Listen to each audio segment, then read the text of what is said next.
आज नाउन का चैप्टर लेकर हम आपके सामने उपस्थित हुए हैं और देखिए कि नाउन का डेफिनेशन लिखा हुआ है। Noun there are 5 kinds of noun. Noun 5 प्रकार के होते हैं। उसमें पहला होता है प्रॉपर नाउन, जिसको कहते हैं व्यक्तिवाचक संज्ञा। इसका डेफिनेशन है the noun which denotes the particular person, place or thing is called proper noun. जिससे किसी खास व्यक्ति, स्थान या वस्तु का बोध होता है उसको प्रॉपर नाउन कहते हैं। प्रॉपर नाउन किसी खास व्यक्ति विशेष के लिए संबोधित किया जाता है। जैसे कि किसी व्यक्ति को अगर हम राम कहते हैं तो केवल एक व्यक्ति का बोध होता है। उसके ग्रुप में रहने वाले बहुत से भी लोग हो सकते हैं, लेकिन केवल एक व्यक्ति इसका नाम राम है उसका बोध होता है। इसी तरह से सभी पुस्तकों का नाम, सभी ग्रंथों का नाम रामायण नहीं है। उसमें से हम एक ग्रंथ का नाम लेते हैं रामायण, तो केवल वही रामायण का बोध होगा। कोई एक स्थान का नाम का बोध हो रहा पटना, अगर हम पटना कहें तो सारे स्थानों या सभी और कोई दूसरे तीसरे स्थानों का बोध हो जाए, ऐसा भी नहीं होता। तो इसीलिए ऐसा नाम जो किसी एक व्यक्ति विशेष या स्थान विशेष का बोध कराता हो उसको क्या कहते हैं? प्रॉपर नाउन कहते हैं। चलते हैं आगे। Common noun. कॉमन नाउन कहते हैं एक ही जाति के वस्तु, व्यक्ति या लोग, किसी और समुदाय के लोगों का बोध जो कराता है, जिस के द्वारा इसका बोध होता है, उसको कॉमन नाउन कहते हैं। कॉमन नाउन का डेफिनेशन है दैट व्हिच डिनोट्स पर्सन्स और things of the same kinds और कम्युनिटी। जो एक ही समुदाय या एक ही प्रकार या एक ही किस्म या एक ही जाति के व्यक्ति या वस्तु या पशुओं का या जानवरों का बोध कराता हो उसको हम क्या कहते हैं? कॉमन नाउन कहते हैं। जो एक व्यक्ति का नाम लेते हैं तो उसके संपूर्ण जाति और समुदाय का बोध हो जाता है। जैसे अगर हम काऊ कहते हैं तो काऊ कहने से पशु जाति में जितने भी होते हैं काऊ वर्ग का, उस सभी गाय का बोध हो जाता है। हम सभी पशु को काऊ नहीं कह सकते। इसी तरह से अगर हम मैन कहें तो मैन के स्वरूप में ऊपर जितने भी लोग विद्यमान हैं उन सबों को हम मैन कहते हैं। और हम इसके जैसे और दूसरे को भी हम मैन के नाम से संबोधित नहीं कर सकते हैं। तो ये संपूर्ण जाति का बोध। अब इसमें स्थान का भी कोई परिवर्तन हो जाए तो इस नाम को, इसका नाम भले चेंज हो जाएगा भाषा के अंतर्गत, लेकिन हम किसको कहेंगे यह संबोधन तो उसी वस्तु या किसी पशु या स्थान के लिए किया जाता है। इसीलिए कॉमन नाउन का एक रूप में या एक पंक्ति में कहें तो संपूर्ण जाति का बोध कराने वाले शब्द को कॉमन नाउन कहते हैं। जैसे cow, man, dog, horse, bird, animal. अब जैसे कहते हैं मैन या काऊ कहते थे एक ही का बोध, हॉर्स कहते थे एक ही, उसी जाति के बहुत सारे का भी बोध हो जाएगा, लेकिन उसी जाति का एक ही जाति का बोध होता है। यहाँ व्यक्ति नहीं कहना है, एक ही व्यक्ति का बोध नहीं, बल्कि उसके एक ही समुदाय का बोध होता है। ये सेंस रखना है इसका। तो ये हो गया कॉमन नाउन। अगला है कलेक्टिव नाउन। कलेक्टिव नाउन कहते हैं समूहवाचक संज्ञा को। That which denotes the class और ग्रुप ऑफ पर्सन्स और थिंग्स। जो किसी वस्तु या व्यक्ति के समूह या झुंड का बोध कराता है उसको हम कहते हैं कलेक्टिव नाउन। जैसे कहने के लिए यह एक शब्द है, लेकिन इसमें सैकड़ों, हजारों, लाखों समा सकता है। एक व्यक्ति अगर दिन भर कहीं खड़ा है तो उसको मेला नहीं कह सकते, लेकिन उसी व्यक्ति का समूह अगर किसी खास उद्देश्य के लिए एक जगह एकत्रित हुआ हो, जहाँ मेला लगने लगा हो, तो हम उसको फेयर कहते हैं। सभा, मीटिंग, क्लस्टर, पेड़ों के जो ढेर सारे समूह होते हैं, झुंड होते हैं, उस समूह को हम क्लस्टर कहते हैं। तो ढेर सारे पेड़ का बोध हो जाता है। फ्लॉक, जैसे भेड़ों के झुंड को हम फ्लॉक कहते हैं। तो एक भेड़ को तो नहीं कहेंगे, बहुत सारे भेड़ के झुंड होंगे तब कहेंगे फ्लॉक। क्रियू, मल्लाह लोगों के समूह को क्रियू कहते हैं। अंगूर या चाबी के गुच्छे को बंच कहते हैं।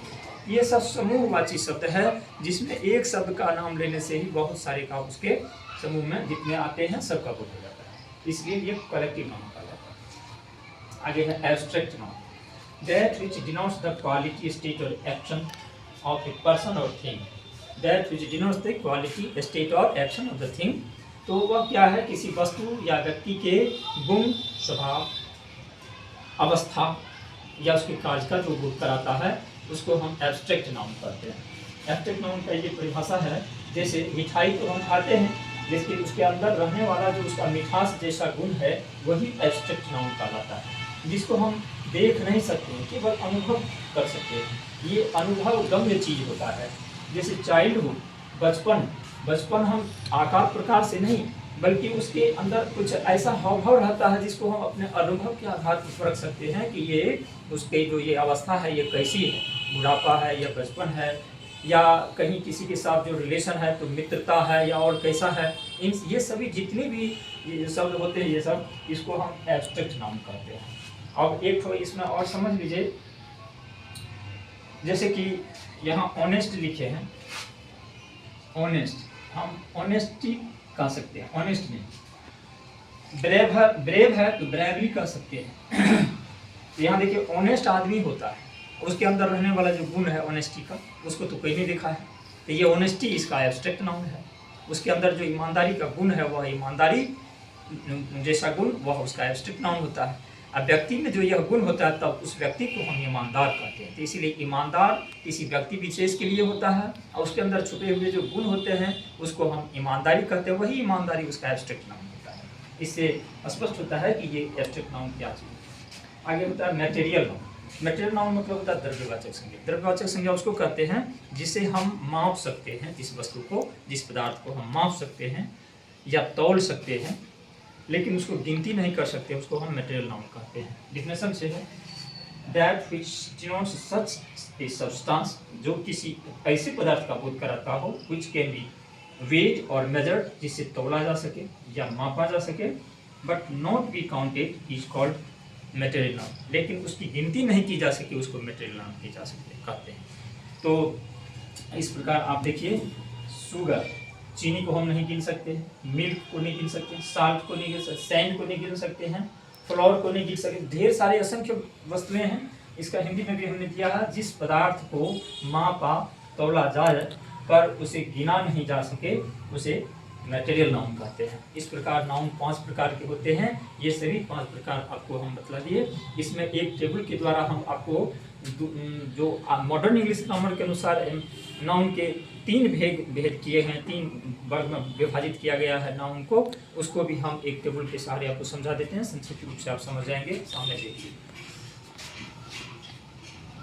According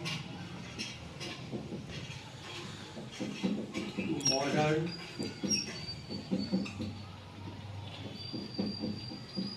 English grammar, there are 2 kinds of, 2 नहीं 3 दे दीजिए,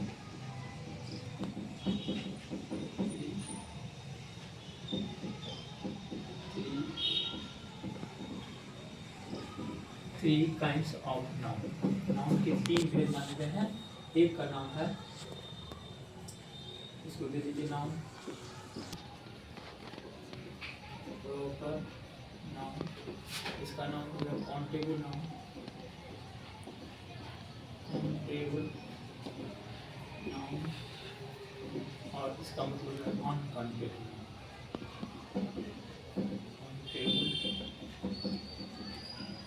अनकाउंटेबल।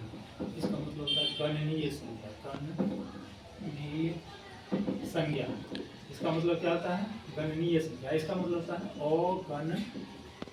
अगणनीय संज्ञा, संज्ञा।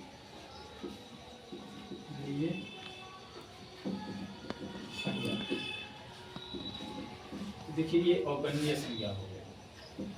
अब इसी काउंटेबल नाउन को इसमें एक ढंग से विभाजित किया है। काउंटेबल नाउन के अंतर्गत आता है कलेक्टिव नाउन, कलेक्टिव नाउन, और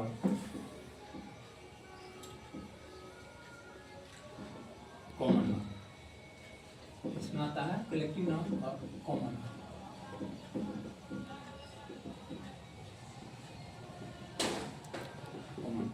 और इसमें आता है uncountable abstract noun.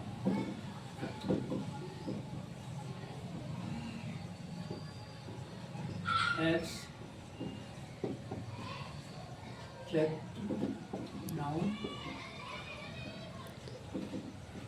Abstract noun, और दूसरा होता है मटेरियल।